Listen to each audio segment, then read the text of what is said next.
Ce qui allume le désir chez une femme n'a rien à voir avec ce qu'elle vous dit vouloir. C'est le paradoxe central, la fissure dans la logique masculine qui vous a mené ici. Vous lui avez offert votre attention, votre validation, votre disponibilité. Vous avez écouté attentivement ses mots, coché chaque case de sa liste consciente, et pourtant, son regard se porte ailleurs. Il se pose sur l'homme qui semble ignorer les règles, celui dont la présence est une déclaration, pas une question. Elle s'éloigne de vous, non pas parce que vous avez échoué à lui plaire, mais parce que vous avez trop bien réussi à la supplier.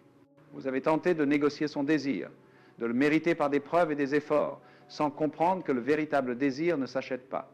Il se déclenche. Il répond à une force silencieuse qu'elle ne peut ni nommer ni contrôler. Une certitude en vous qui rend sa propre réalité un peu moins stable et infiniment plus fascinante. Si cette confusion vous est familière, si vous avez déjà ressenti ce décalage entre vos efforts et ses réactions, alors abonnez-vous à la chaîne, aimez la vidéo et partagez vos pensées ci-dessous. Vous êtes au bon endroit. L'erreur que la plupart des hommes commettent est de croire que la séduction est une performance. Vous montez sur scène, vous présentez vos réussites, vous modulez votre personnalité pour correspondre à ce que vous pensez qu'elle recherche, espérant des applaudissements sous la forme de son affection. Chaque compliment que vous lui faites est une demande de validation. Chaque message rapide est un test de sa présence. Ce comportement, bien qu'intentionné, communique une vérité dévastatrice à son système nerveux. Votre équilibre émotionnel dépend d'elle. Vous lui transférez le pouvoir, faisant d'elle le centre de votre univers. Et une femme ne peut pas désirer un homme dont elle est le centre de gravité. La vérité cachée, c'est que son désir n'est pas une décision qu'elle prend avec son esprit rationnel. C'est une réponse involontaire de son corps à votre état intérieur. Son subconscient est un radar bien plus ancien et plus puissant que sa conscience, constamment à la recherche de signaux de stabilité, de maîtrise et d'autonomie. Elle ne tombe pas amoureuse de ce que vous faites pour elle, mais de la solidité de ce que vous êtes pour vous-même. Observez son langage corporel quand elle est face à un homme véritablement centré. Il y a un relâchement, une ouverture subtile.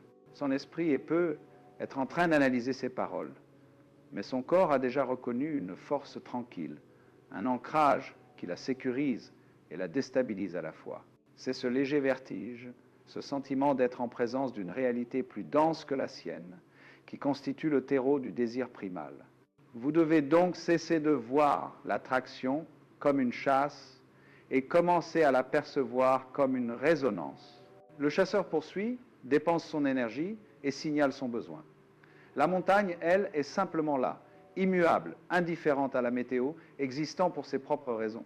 Elle n'essaie pas d'attirer les voyageurs. Sa simple présence, sa solidité, sa grandeur sont une invitation en soi.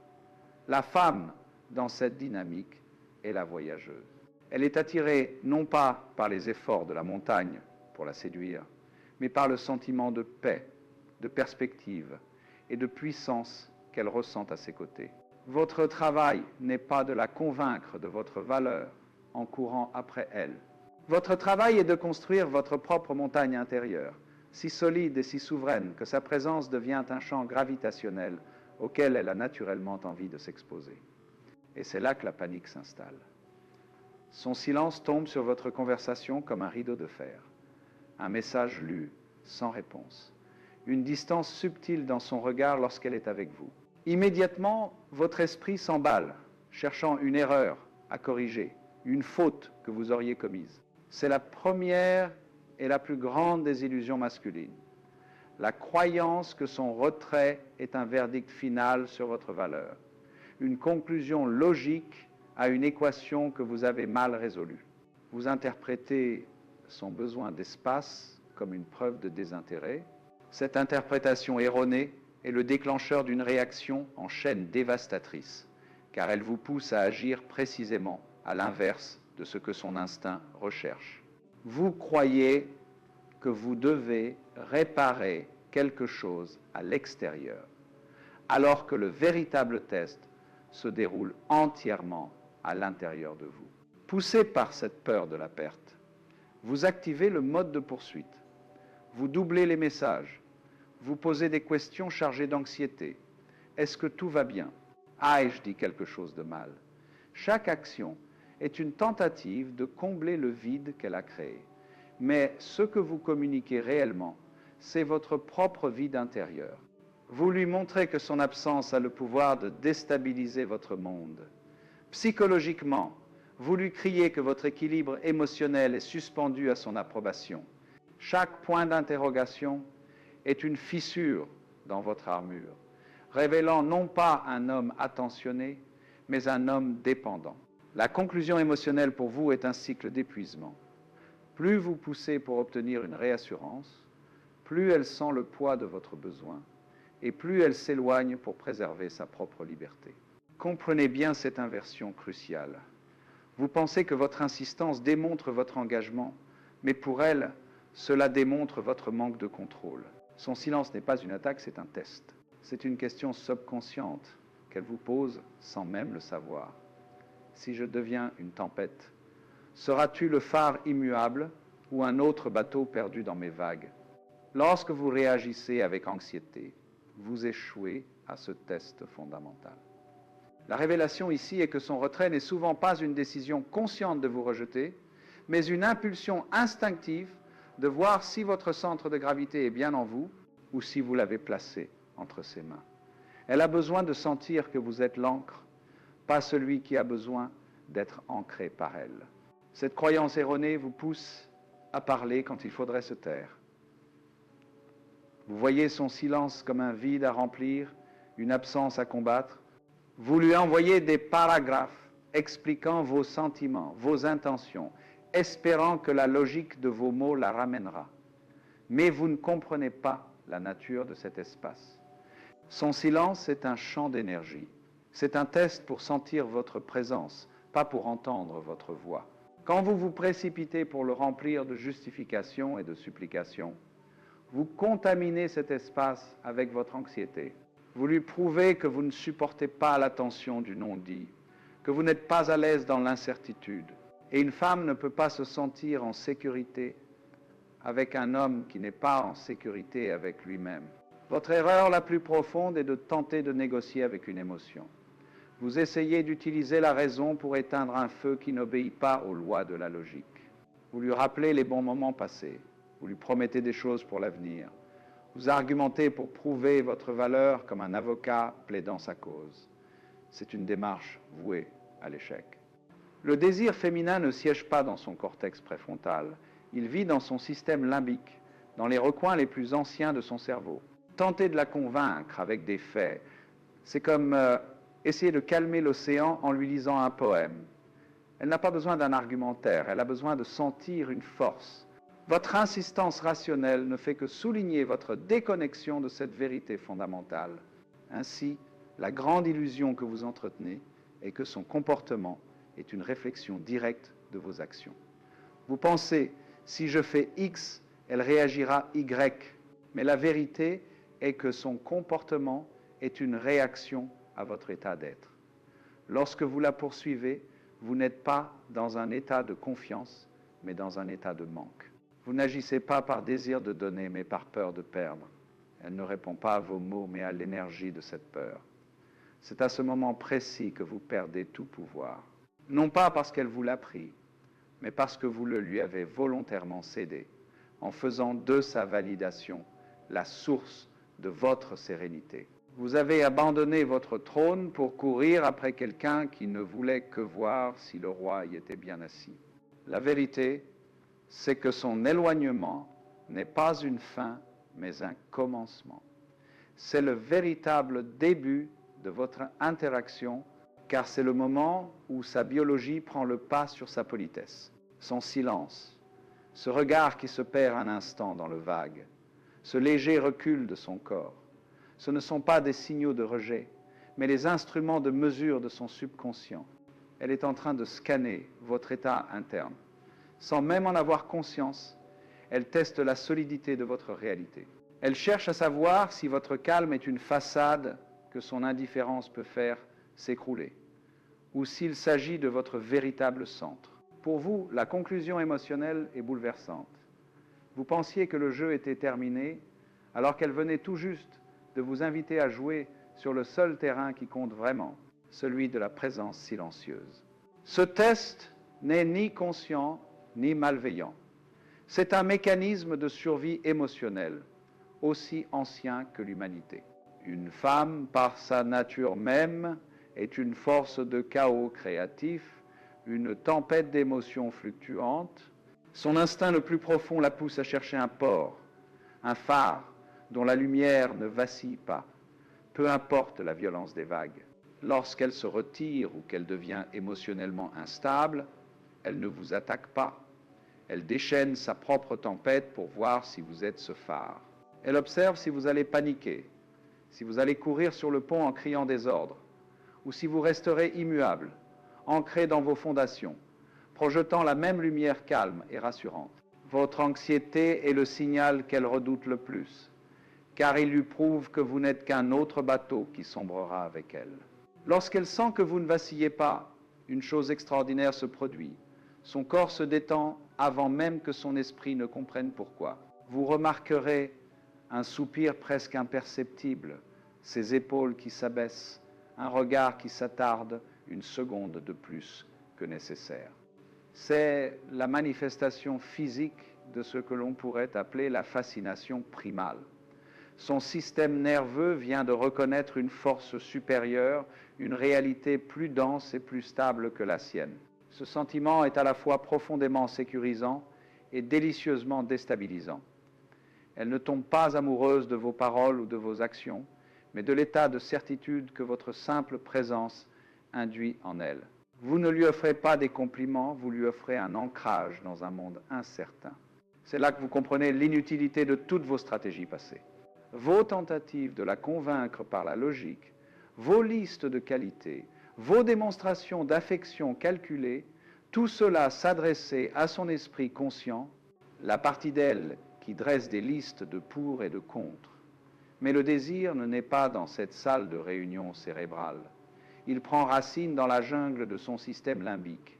Vous essayez de parler français à quelqu'un qui ne comprend que le langage des vibrations. La conclusion pour vous est une forme de deuil et de libération. Vous devez abandonner l'idée que vous pouvez argumenter pour gagner son cœur. Son désir n'est pas une opinion qu'elle peut changer, c'est une réponse physique qu'elle ne peut pas feindre. Dites-moi si vous reconnaissez ce schéma d'échec. Le plus grand paradoxe réside dans la dissonance entre ce qu'elle dit vouloir et ce à quoi elle répond.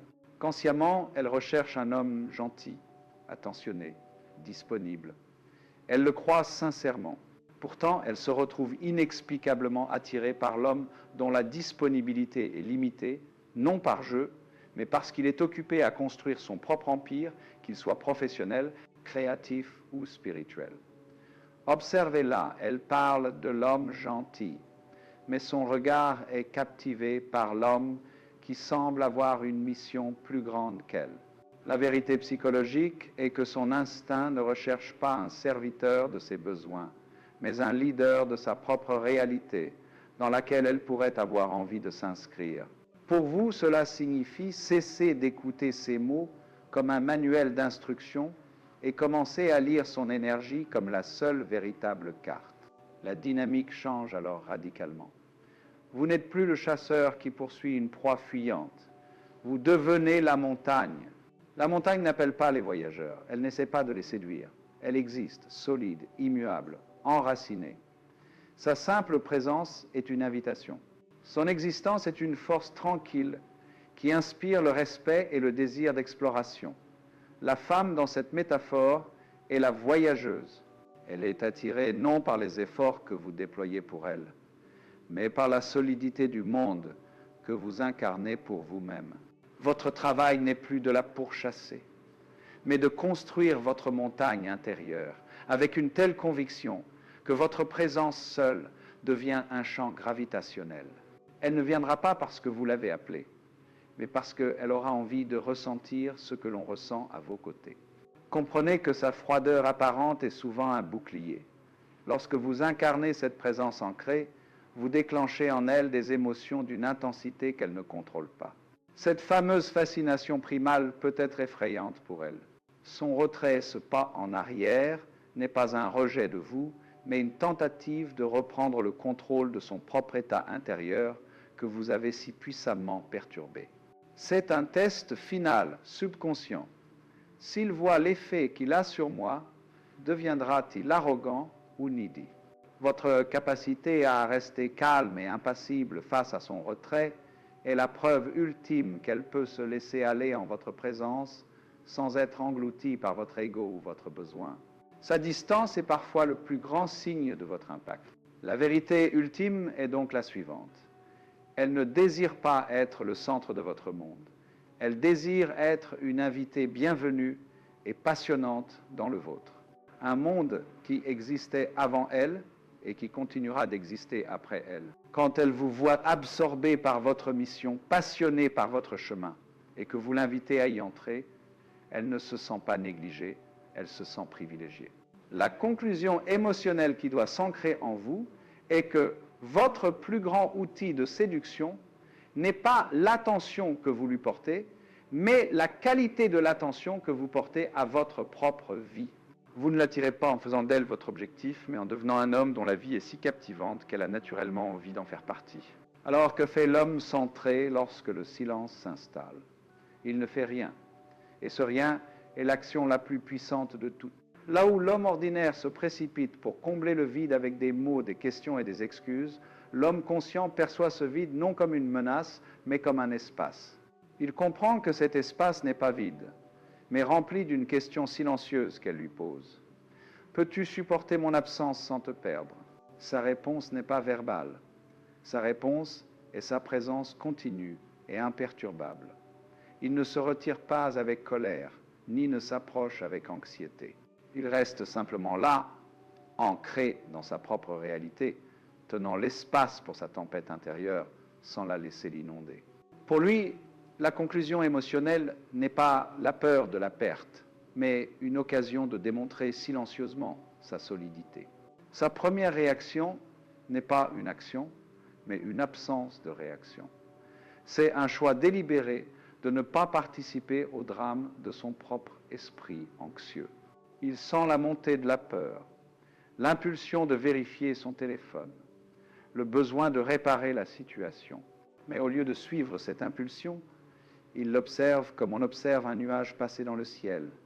Il respire, il ramène son attention sur lui-même, sur sa propre mission, sur le livre qu'il est en train de lire, sur le travail qu'il doit accomplir. Psychologiquement, il refuse de faire de son état émotionnel à elle le centre de son univers. Il comprend une simple vérité. Vous n'essayez pas de calmer la tempête en criant sur les vagues. Vous vous assurez que votre propre navire est solide. L'émotion pour lui se transforme. L'anxiété devient un signal pour se recentrer, pas pour agir. Il devient la montagne. Son silence n'est pas un jeu, c'est une déclaration. C'est la manifestation physique de sa souveraineté émotionnelle. Il ne la poursuit pas, car la montagne ne poursuit jamais le voyageur. Elle est simplement là, solide, immuable, offrant un point de référence stable dans un paysage changeant. En ne réagissant pas à son retrait avec besoin, il communique non-verbalement la chose la plus attirante qui soit. Mon bien, être ne dépend pas de ta validation. Je suis complet avec ou sans toi, mais ma préférence est que tu sois là. Cette énergie de non-besoin est ce qu'elle ressent au plus profond de son système nerveux. Elle s'attendait à sentir votre panique, et à la place, elle rencontre un calme qui la désarme et la fascine à la fois. La conclusion pour vous est un sentiment de puissance tranquille, non pas sur elle, mais sur vous-même. Son silence est une réponse plus puissante que n'importe quel mot qu'il pourrait prononcer. Car ces mots, à ce stade, seraient perçus comme une tentative de manipulation ou une preuve de faiblesse. Son silence, en revanche, est une toile de fond sur laquelle elle projette ses propres insécurités et finalement son respect. Ce silence dit « Je suis ici. Mon monde ne s'effondre pas parce que le tien est momentanément nuageux. Je te fais confiance pour gérer ta propre tempête et je suis assez fort pour ne pas être emporté par elle. » C'est l'incarnation de la sagesse qui enseigne qu'on ne court pas après le papillon. On cultive son jardin pour que le papillon vienne s'y poser. Il ne s'agit pas d'indifférence, mais de la plus haute forme de respect, la confiance en sa capacité à revenir et la certitude de sa propre valeur si elle ne le fait pas. Concrètement, l'homme idéal détourne son énergie. Au lieu de la diriger vers son téléphone en analysant ses temps de réponse ou son statut en ligne, il la réinvestit dans sa propre vie avec une concentration redoublée. Il va à la salle de sport non pas pour poster une photo, mais pour sentir sa propre force. Il se plonge dans son projet non pas pour l'impressionner, mais parce que c'est sa mission. Ce changement de focus n'est pas une tactique, c'est un réalignement fondamental. Il cesse de la voir comme la source de son bonheur et se souvient qu'elle ne peut être qu'un magnifique complément à un bonheur qu'il génère lui-même. Le signal psychologique envoyé est clair. Sa vie est déjà une aventure captivante et elle est invitée à y participer, non à en devenir le centre. L'émotion qui en résulte pour lui est la liberté. Ainsi, la réaction masculine idéale est une forme de non-résistance active. Il ne lutte pas contre son éloignement, il l'accepte comme une partie du flux naturel de l'énergie féminine. C'est une compréhension profonde que plus on essaye de saisir l'eau, plus elle nous échappe des mains. La seule façon de la retenir est de créer un récipient stable et accueillant. Cet homme devient ce récipient. Il ne se demande pas comment puis-je la faire revenir, mais qui dois-je être pour que ma présence soit un endroit où elle a envie de rester. C'est le passage de la manipulation à l'attraction, de l'effort à l'être. On n'attire pas en poursuivant, on attire en devenant assez immobile pour être vu. La conclusion émotionnelle est une paix profonde. La certitude que le seul contrôle qu'il ait jamais vraiment eu est et a toujours été le contrôle sur lui-même. Et c'est ici que tout bascule. La poursuite s'arrête, le jeu prend fin. Vous comprenez enfin que cette quête pour la déchiffrer n'a jamais été à son sujet. Elle a toujours été à votre sujet. Nous revenons alors au paradoxe initial. Mais la lumière a changé. Elle s'éloigne non pas parce qu'elle ressent peu, mais parce qu'elle ressent trop. Son retrait n'est pas un signe de désintérêt, mais une réaction instinctive à l'intensité de votre présence ancrée. C'est son système nerveux qui crie. Cette force est-elle réelle? Cette stabilité va-t-elle tenir si je la pousse? Son silence est la plus grande des confirmations. Votre calme a créé une tempête en elle. Elle recule pour tester si vous êtes le rocher contre lequel ces vagues peuvent se briser en toute sécurité, ou si vous n'êtes qu'un autre grain de sable qui sera emporté. La conclusion émotionnelle est une inversion totale. Sa distance n'est plus une blessure, mais la preuve de votre impact. Le véritable pouvoir, vous le réalisez maintenant, ne réside pas dans le fait de la reconquérir, mais dans l'abandon total de ce besoin. Le jeu de la séduction n'existe que pour celui qui croit qu'il y a quelque chose à gagner ou à perdre. Lorsque vous cessez de jouer, vous gagnez. Observez ce qui se passe. Vous ne vérifiez plus son statut en ligne. Vous ne décodez plus la ponctuation de ses messages. Son comportement devient simplement une information, comme la météo, et non un verdict sur votre valeur. Psychologiquement, vous avez déplacé votre centre de gravité de sa validation vers votre propre mission. Vous n'êtes plus un satellite en orbite autour de son approbation. Vous êtes devenu votre propre soleil. La conclusion émotionnelle est une libération profonde. Vous n'êtes plus un participant anxieux, mais un observateur serein de la danse de l'énergie féminine, car vous êtes enfin solidement ancré dans la vôtre. La transformation n'est donc pas de devenir l'homme qu'elle désire, mais de devenir l'homme dont l'absence de désir pour sa validation la rend folle. Votre présence devient votre déclaration. Quand vous êtes avec elle, vous êtes totalement là, non pas pour l'impressionner, mais parce que c'est ainsi que vous vivez. Et quand vous n'êtes pas avec elle, vous êtes totalement dans votre vie, non pas comme une tactique pour la rendre jalouse, mais parce que votre mission vous appelle. Elle ne veut pas de vos explications, elle veut ressentir votre stabilité. Elle n'a pas besoin de vos promesses, elle a besoin de votre présence immuable. Vous cessez d'être l'homme qui essaie de calmer sa tempête et vous devenez le Le phare ne crie pas aux vagues de se calmer. Il se contente de briller, offrant un point de repère inébranlable dans l'obscurité. C'est cela votre nouvelle nature. Finalement, vous comprenez que vous n'avez jamais eu à la chasser. Vous deviez simplement cultiver votre propre jardin. Vous n'attirez pas le papillon en courant après lui, mais en devenant une fleur si captivante qu'il ne peut s'empêcher de venir se poser. Le véritable changement n'est pas en elle, il est en vous. Ce n'est pas son comportement qui a changé, c'est votre perception. Vous ne voyez plus une femme qui vous rejette, mais une énergie qui teste votre solidité. Et lorsque vous passez ce test, non pas en agissant, mais en étant, le jeu est terminé. Vous n'avez plus besoin de comprendre le chaos féminin, car vous êtes devenu le centre d'ordre masculin. Et c'est de cet ordre, de ce calme, que naît la plus profonde des attractions. Comment est-ce que vous voyez maintenant en elle que vous ne pouviez pas voir avant ?